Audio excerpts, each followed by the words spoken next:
अब हम देखते हैं क्वेश्चन नंबर 2 का सेकंड एग्जाम्पल।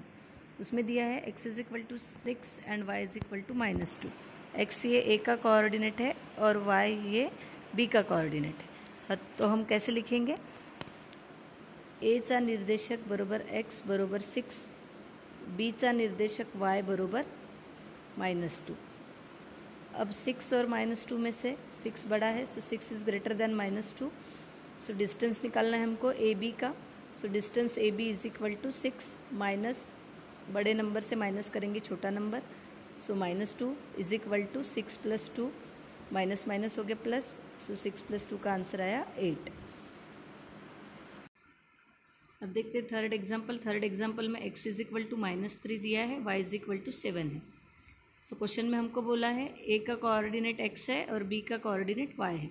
तो हमने वही लिखा, coordinate of a is equal to x is equal to -3, क्योंकि x की वैल्यू -3 दी है। Coordinate of b is equal to y is equal to 7 लिखा है, क्योंकि y की वैल्यू 7 है। अब 7 और -3 में से 7 बड़ा है -3 से, इसलिए 7 ग्रेटर देन -3 लिखा हमने। फिर डिस्टेंस निकालना है a और b का।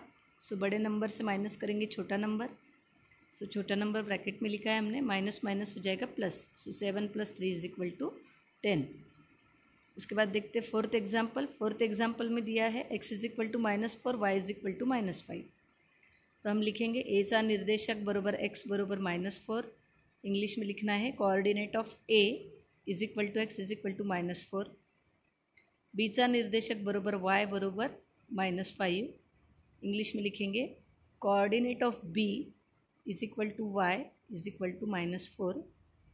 सो -4 और -5 में से -4 बड़ा है, so -4 is greater than -5।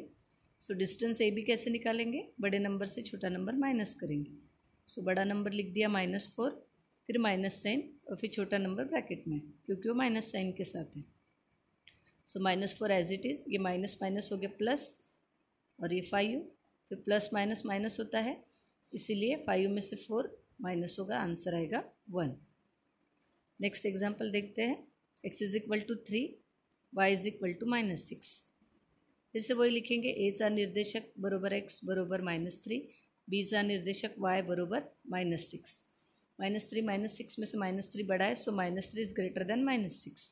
So distance A B is equal to, बड़े नंबर से माइनस करेंगे छोटा नंबर, सो -3 माइनस माइनस हो जाएगा plus, so +6 is equal to, 6 से 3 गए तो 3 बचे, 6 इज ग्रेटर देन 3, 6 का साइन पॉजिटिव इसलिए +3। अब हम देखेंगे क्वेश्चन नंबर 3। क्वेश्चन नंबर 3 में दिया है, from the information given below find which of the point is between the other two if the points are not collinear state so. अब collinear यानी क्या? अब यहाँ पे देखो, उन्होंने दिया है 3 पॉइंट्स दिए हैं, डिस्टेंस दिया है PR मेकअप, यानी PR एक पॉइंट है, PQ है तो Q एक पॉइंट है, यानी P और R का डिस्टेंस उन्होंने 7 दिया है, P और Q का डिस्टेंस उन्होंने 10 दिया है, और Q और R का डिस्टेंस 3 दिया है। तो आपको क्या बताना है? If the points are not collinear. अब कोलिनियर यानी क्या? कोलिनियर का मीनिंग देखते हैं। कोलिनियर मराठीमध्ये त्याला एकरेषीय म्हणतात। अब कोलिनियर यानी क्या? अगर मैं कोई भी पॉइंट कंसिडर करती हूँ, जैसे ये पॉइंट है A, ये पॉइंट है B, ये पॉइंट है C, तो अगर मुझे पूछा गया है ये ABC कोलिनियर है क्या, तो कोलिनियर यानी एक ही लाइन में होने चाहिए हो। जैसे मैं इसको और इसको जॉइंट करती हूँ, तो ये दोनों तो कोलिनियर हो जाएंगे, क्योंकि इनको जॉइंट करने वाली एक ही लाइन है। जैसे B और C को जॉइंट करती हूँ, तो B और C भी कोलिनियर हो जाएंगे, एक रेशियो होती। A और C जॉइंट करूँगी तो A और C एक दूसरे के साथ कोलिनियर होंगे, एक रेशियो होंगे। लेकिन मैं बोलूँगी A, B और C ये तीनों एक दूसरे से कोलिनियर है क्या, तो उसका आंसर आएगा नो। क्यों? क्योंकि कोलिनियर यानी एक रेशियो मराठी में उसको बोलते हैं, तो ये एक लाइन में ही आने चाहिए। जैसे कि मैंने यहाँ लिया ABC, सो ये तीनों पॉइंट जॉइन करने वाली एक ही लाइन है, तो इसको हम कोलिनियर बोल सकते हैं। इन पॉइंट्स को हम कोलिनियर बोल सकते हैं, ABC को। जब उनको जॉइन करने वाली एक ही लाइन रहेगी तो उसको हम बोलेंगे कोलिनियर। अब हम देखेंगे क्वेश्चन नंबर 3 का फर्स्ट क्वेश्चन।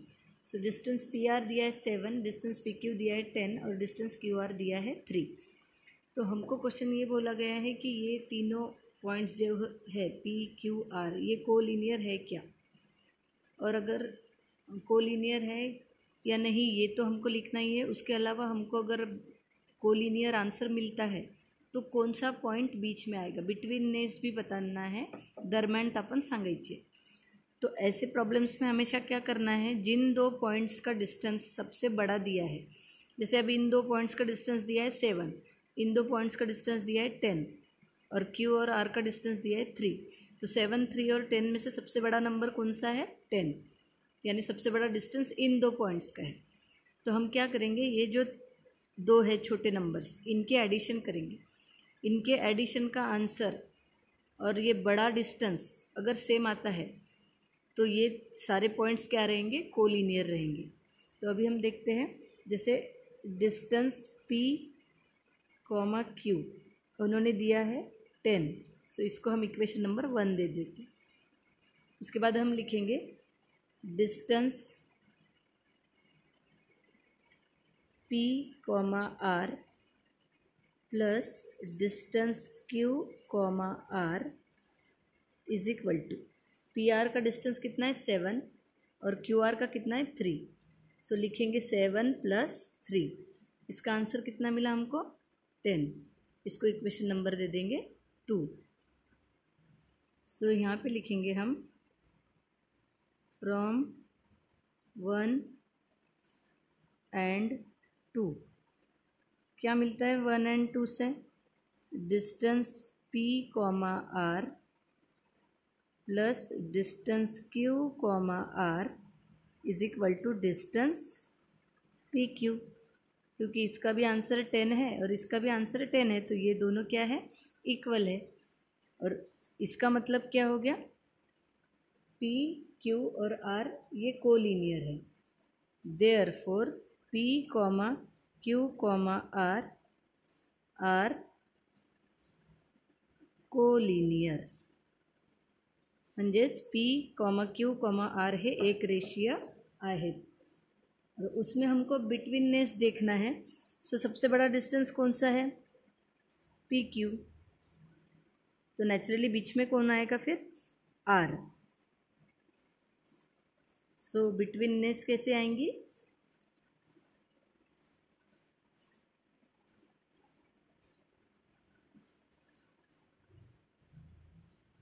सो बिटवीननेस